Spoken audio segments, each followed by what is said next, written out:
Assistant riders are there to help their riders. Is he not doing the run across? No, so it might be down to that he's going to actually start the race. So Claytor's running across and now he's starting. So as you can see, he's going to lead off the line here. Yeah, he's got a good start. And I think, as you say, there he is. He goes straight into the lead. So Glenn English, who won yesterday, well, that's all been a great plan. I don't quite understand it, but that has worked very well. He didn't have to run across. And he has now got the lead of the Barry Sheene, looking for the overall victory here this weekend, of course. You've got... I think Jackson's up into second with Bean in third as well. Or Bean, sorry, just passed him back. So yeah, Ian Bean's in second place with Jackson in third straight off the line. So absolutely. But also we're keeping an eye on a few of the other riders here, because there was a good performance yesterday for Michael Russell and Michael Rutter, and they're out there looking competitive again. The number 68 bike, keep an eye on that, because that is capable of making up some good ground. Yeah, he's up into fourth place already. So hopefully for the spectacle we can get this sort of top 4 or 5 group to bunch up and yeah, make a competitive race right in towards the pit stop. We can see Steve Parrish there has had a good start as well, up into 5th position. Oh, look at this little battle that you've got going on already. Very tight, as Keith Bush, as you say, having a tight run. So hopefully they can just make it through cleanly as they head down towards Woodcote for the first time in this race. It's a good lead at the moment for the bike that won yesterday, but there is some fighting going on behind. Yeah, this is going to work out perfectly. If this league or the sort of second place group can just work together now with some slipstream and get themselves back up onto the back of the leader, then we're on for a race. Dan Jackson, number 37, is really putting the pressure on Ian Bain now. Dan Jackson has gone well hit Goodwood many times. He loves racing here, but he is also being chased down, and in fact almost an attacking move there by Michael Russell. Didn't quite manage to get through on the inside of Madwin. Yeah, the final podium position from yesterday was the number 23 bike of Thomas. So as Davey mentioned earlier, he's been ill last night.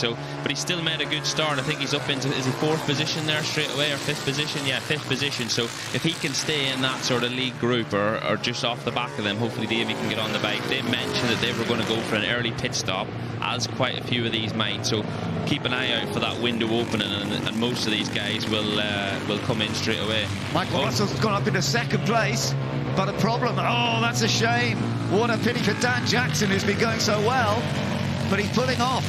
And he was really in that fight up front. Yeah, he was in that lead battle. Unfortunately, that is just the way classic racing works. And sometimes when these guys get into the lead group and get a little bit overexcited and try and do things on these classic bikes that maybe the bike doesn't want to do, and just unfortunately the bike breaks. Well, at the moment it's no doubt about the race leader. Glenn English has got the advantage, but he is beginning to be caught just a little bit now, and he's going to have to keep his mind together, because Michael Russell is getting closer and closer to the tail of our race leader. We've got some good battles, and that, in fact, there's the bike that started down towards the back. Andy Hornby, where have they managed to get? Right, they're into just outside the top 10, so that is a good move. Not quite as quick a gain as they made yesterday, but nonetheless, very impressive. Battle for the lead is on, though. Side by side now, looking across at each other and going in front now. We've got Michael Russell on the 68 bike. And yesterday, the gap between these two at the end of the race, it was these two that were first and second, the other way around, was 1.25 seconds. So that's what we've got to remember, is if the 125 bike is more than 1.2 seconds at the checkered flag behind, it'll lose the overall win.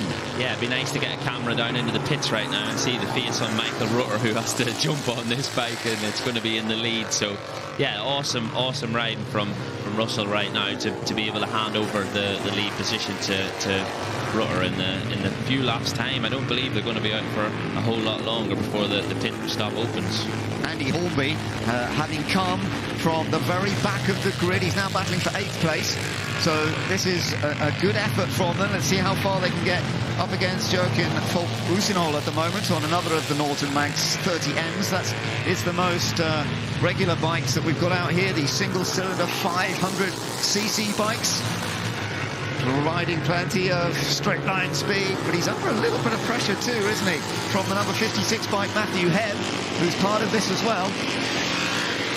Yeah, it always leads for a good fun. When you're in groups like this on these slower bikes, you get a slipstream, you get to do some passing, and the 5 or 6 laps or 8 laps, what you end up doing absolutely flies in. And sometimes these guys can miss the pit window because they're so engrossed in what's happening. So I think we've seen 1 penalty, if not 2 penalties yesterday for being outside that window. So yeah, sometimes when the guys are in a position they're maybe not used to being in and they get a little bit flustered, anything can happen.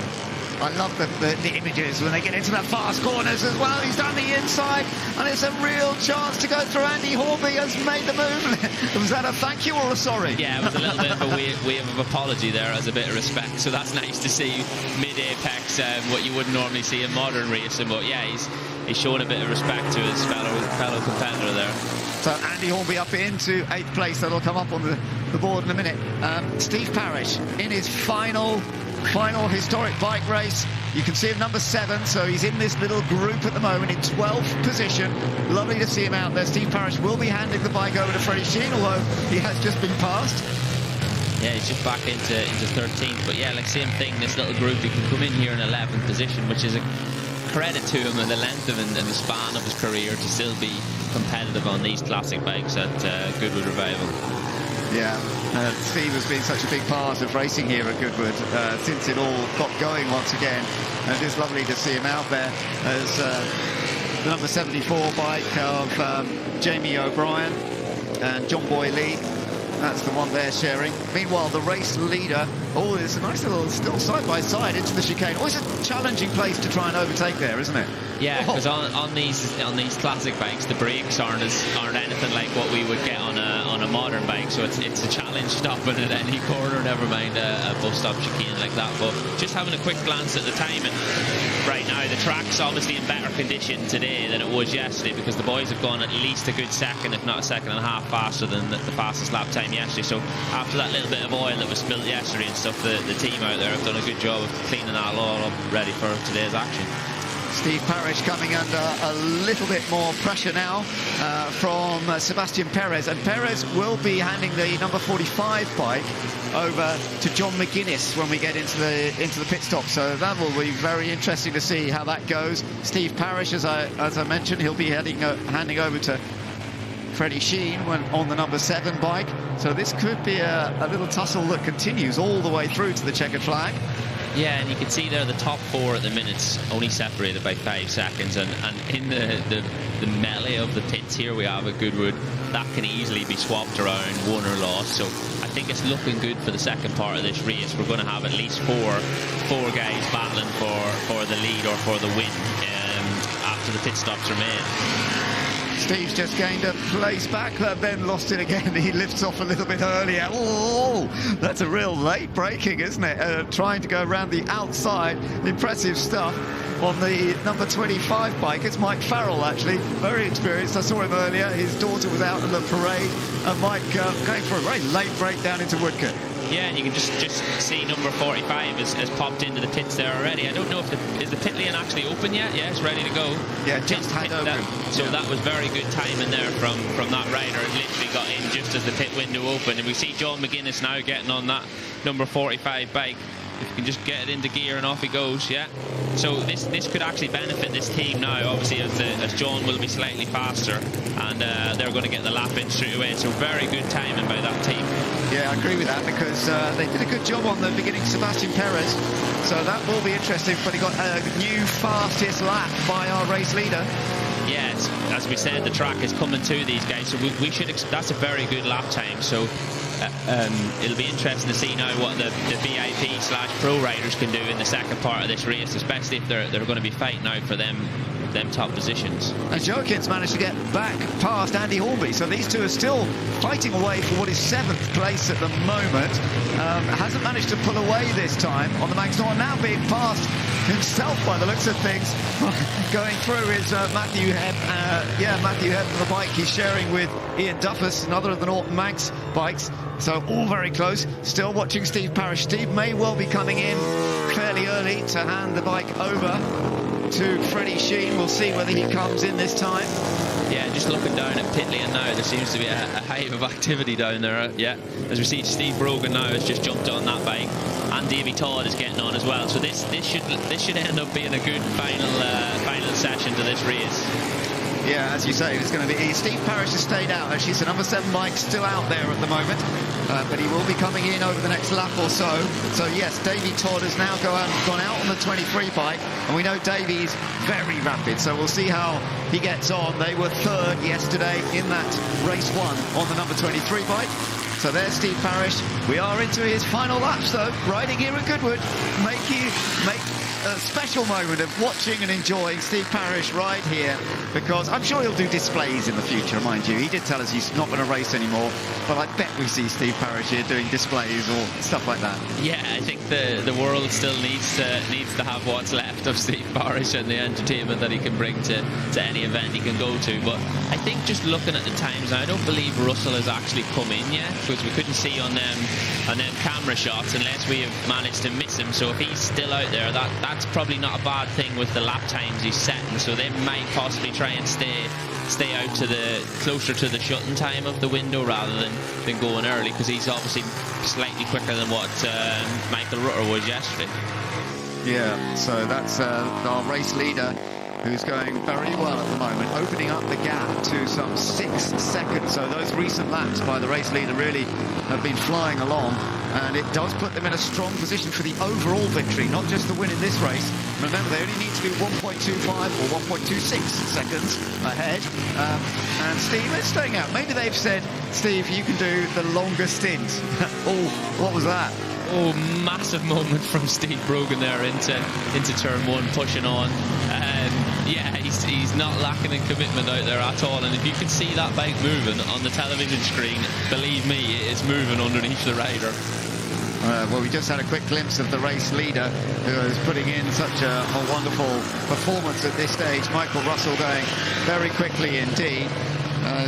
Just keeping an eye also on Klaus Ottlinger at the moment. I don't think they've made the pit stop yet. So are we going to see the leader heading into the pits on this lap, number 68? That is the bike that is currently leading the Barry Sheene Memorial Trophy race. And no, staying out a little bit longer before the pit window closes. They want the long stint here, no doubt about it, for Michael Russell. It's working well for them at this stage. We'll just have to see how it goes. Russell is a multiple Irish road race champion, and he's done a lot of... He's had wins at the Manx Grand Prix. He's had plenty of victories over the years. But you mentioned we need to keep an eye on John McGuinness, number 45, and look, he is beginning to put a little bit of thread on the number 25 bike just up ahead of him. Yeah, that's Dean Horrison just ahead on the number 25 bike. So both of these bikes have pitted now, and these are the 2 VIP riders on the bikes. But it's been a good move by the leader and second place English and Russell to stay out there, because they're both lapping 3 to 4, maybe 5 seconds a lap quicker than the guys that have just gone out. So they've managed to extend that lead now. So it'll be interesting to see what their pit time is and when they come in and when the bike changes. Yeah, we've still got a few more bikes heading. Oh, there we are. It is Steve Parish. Here you are, ladies and gentlemen. Steve Parish getting off the bike for his final bike race here at Goodwood. Do give him a round of applause when you get the chance. But getting on is Freddie Sheene, son of Barry Sheene, the double world champion, no longer with us sadly, but teammate at the time with Steve Parish in his second championship winning year. And Freddie, the son of Barry, is now out the bike. He is a bike racer as well, certainly in his younger days. He's doing a bit less regular racing now, but it's lovely to see him out there on the number 7 bike. And Freddie's going to finish off this race. We are still waiting for our race leader to come in the pits. We're still waiting for the second place bike, fair enough, to come in, because they have certainly made sure that Glenn English, who did a very clever start here, is still out there at the moment, but the gap has dropped a lot now, and it does look as though it's pretty comfortable for Michael Russell and Michael Rutter to take the victory here, and that will give them the overall win. We'll just have to wait and see as the pit window, as long as they don't leave it too late, if they come in after the pit window closes, they'll get a penalty. Yeah, what a shame that would be to miss the pit window and to get that penalty. We just seen there on the 42 bike, Michael Dunlop has now jumped on that bike, and see what time he can make up as he tries to pass Howie Mainwaring. So there's our race leader, yes, as you say, coming up against Michael Dunlop, who's now on the number 42 bike. But that the 68 bike hasn't stopped yet, so it's put it in a funny place. It's still racing with some very quick bikes, no doubt about it. The number 129 also going well at this stage. That's the Luke Bailey bike. I think we should expect this. Yeah, he's coming into the pits here now. He's just signalled to the riders behind just to let them know as he exits the chicane he's going to be pulling up pit lane. So in comes the race leader, and Michael Russell is going to hand over to Michael Rutter. They're both very rapid racers. Michael Rutter has had a lot of victories in British Superbike races, that sort of thing, and he's had the most wins at Macau, I gather. You've raced at Macau, Lee, in the past as well? Yeah, I have indeed. He's had that many wins at Macau that Madame Tussauds have made a monument of him. A monument, is that the right word? Yeah. Or a statue of?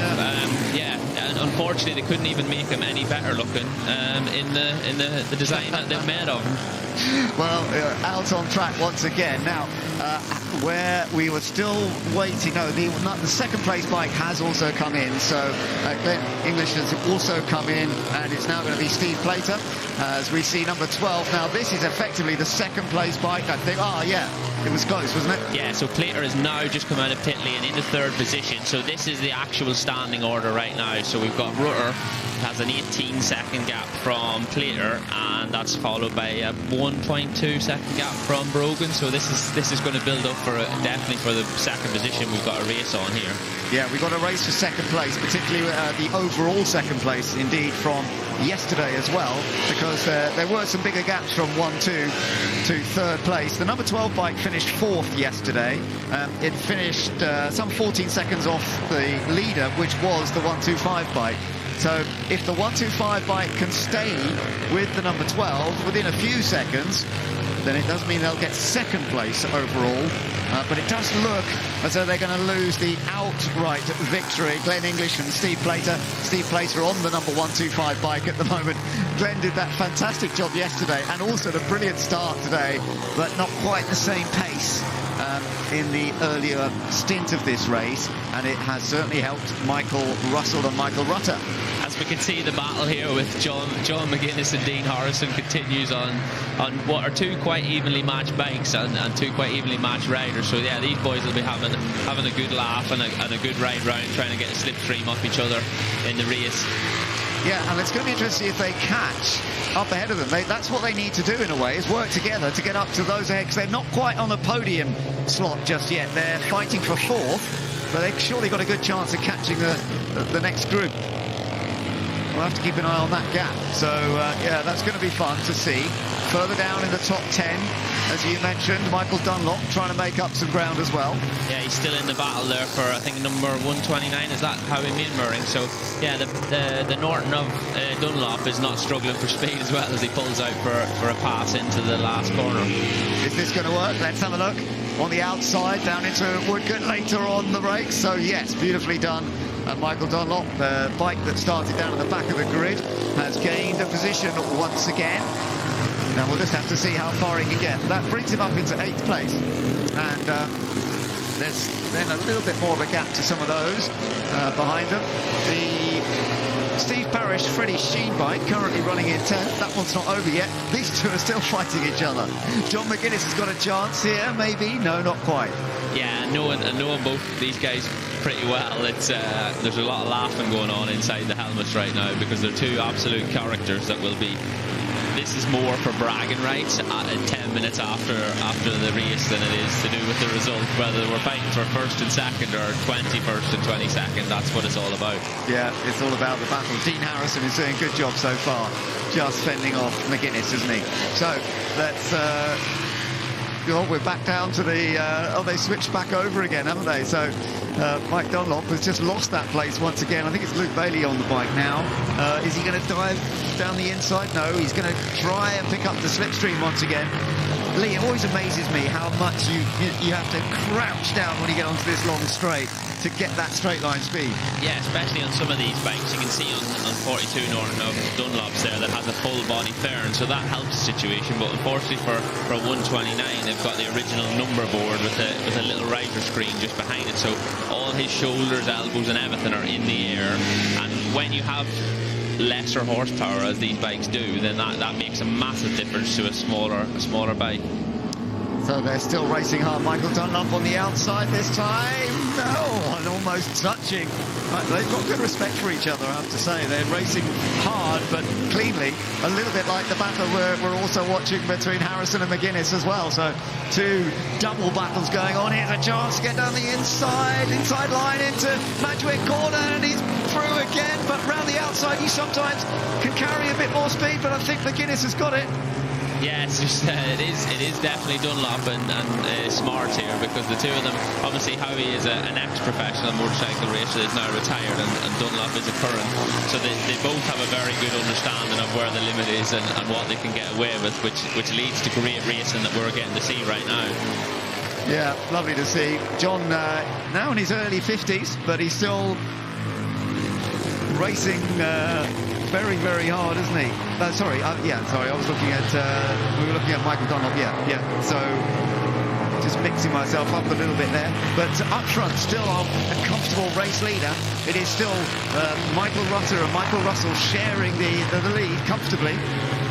Yeah, but we can see the gap now from Plater to Todd is down to 7. Well, it's not even 0.2 of a second, so that's very, very close for the battle for third. Here we go, still these two fighting hard. Michael Dunlop is still just there, trying to fend off the number 129 bike. And for the moment, this is 8th position. 3 3/4 minutes still to go in the Barry Sheene Memorial Trophy. It's all looking good for Michael Rutter and Michael Russell to take the victory in this race, and that means the overall victory for the trophy, which will be handed to them later in the day if they manage to get it. But we've got some top riders still putting on wonderful races. Second at the moment is the number 12 bike of Ian Bain and Steve Brogan. There's some big gap behind the leader, not too far ahead of the third place bike, but that is one of the questions. Here we go once again, a dive down the inside for Luke Bailey. Yeah, he's got through again. There's no way of sorting this. This is going to go all to the end, isn't it? Yeah, it's great to watch, and as I know how it feels to be out there on these bikes, the enjoyment the riders get from this as well. It's an awesome spectacle for the fans and for the riders to be able to enjoy it here at a beautiful day at Goodwood. It is, yeah, an absolutely stunning day, and a little cooler today than it was yesterday. That superheat, as you said, the lap times have been better, although they're dropping away a little bit now, aren't they, compared to the earlier stint? Yeah, as the engines start to heat up in these older bikes, and it's hard to say if there ever is a small mechanical problem that maybe doesn't stop the bike from running, but the rider is having to deal with right now. As you can see, how he was looking down quite a lot there, just to see maybe he feels a little bit of oil on his boot or a slight vibration or things that we don't get to see on the TV until the rider mentions this later on. But yeah, the lap times now have dropped off probably a second or second and a half from the fastest lap of the race, which still goes to Russell. Yeah, Michael Dunlop still having a wonderful time here. Winner of the Supersport TT earlier on this year as well. But let's go down to the pits, because Ed is with Steve Parish. Well, Steve, you look like you're a sportsman prepared for this race. Absolutely. That was my last competitive race. I decided last year it was going to be, and then managed to convince Barry Sheene's son, Freddie, to come and ride here this year, which he has done. And it's a great moment for me to do my last race with Barry's son. And we've got some lovely sponsors that have supplied a wonderful bike. We finished 10th yesterday, and today I think we'll be a bit higher when they do the aggregate. And my lovely sponsors bought a bottle of champagne, and I'm celebrating. And I'm just thinking, having had a few gulps of it, I might go back out there, I'll be faster. But no, I'm 70 years old now, but a 50-year career racing motorbikes, so I'm very happy. Well, we've enjoyed your race, and it'd be sad to see you hang up your boots, but what a way to go out with Freddie Sheene in the Barry Sheene Memorial. Absolutely amazing. It couldn't be better. It's 20 years since Barry passed away, and they've got the bike there that he last won on in 2002. Freddie did a demo lap on that, jumped on this bike, and we're having an absolute ball, and I'm hoping to keep coming back, but probably not competitively riding. Well, enjoy your retirement and enjoy the rest of the day. I certainly will. Thank you very much indeed. Well, that's David Green with Steve Parish. It's lovely to hear from Steve, and the fact that he's celebrating his historic racing career as well. Meanwhile, the race is still on, and we've still got these wonderful battles between top riders going on with just a few seconds left on the time board now. Yeah, you can just see both Michael and Howie passed what is Eugene Laverty on that beautiful BMW. It's so distinctive with seeing the two-cylinder head sticking out either side of that. And I think it's number 52 there in the background. That bike broke down, and the guys worked really hard last night to get it going again. So yeah, credit to the whole team. Eugene's out there now and putting on a great performance. Yeah, you're right. Those BMWs are lovely bikes. They don't have quite the same performance as these Manx Nortons that we're watching plenty of here, and the Matchless as well. This is a battle between Matchless and Manx Norton. It was a battle in period as well between two great manufacturers that actually ended up getting combined under Associated Motorcycles, but they were racing against each other then, and they're racing against each other now. But I can't really predict which one of these two is going to come out. It's not for the lead of the race, but it's still a wonderful fight.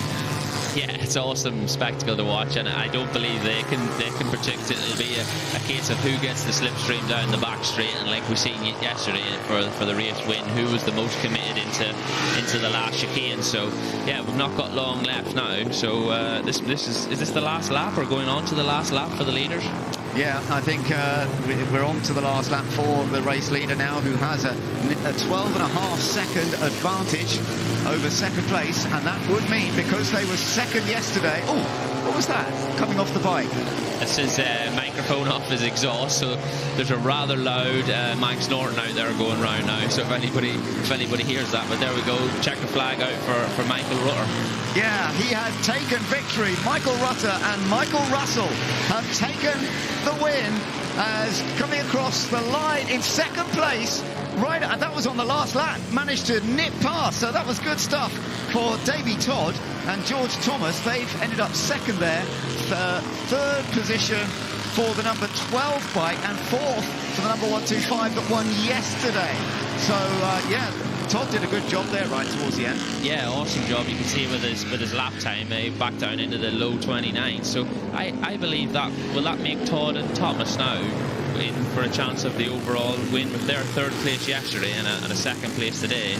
On aggregate, that might possibly, my mathematics will not be able to work out the time difference, but just on positions, as Harrison gets McGuinness over the line. Harrison beats McGuinness, so which one's going to win out of these two? Michael is currently leading as Howie is about to get a slipstream, but it's actually Howie's bike that the exhaust fallen off, so I don't know if that's maybe cost him a little bit of top speed, but he's got a run into the last chicane here, so... This is great stuff. And Dunlop's got him. Ooh. As long as he doesn't wobble too much. Yeah.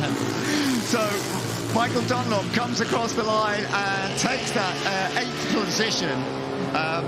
Wonderful stuff from Howie Mainwaring Smart and Luke Bailey.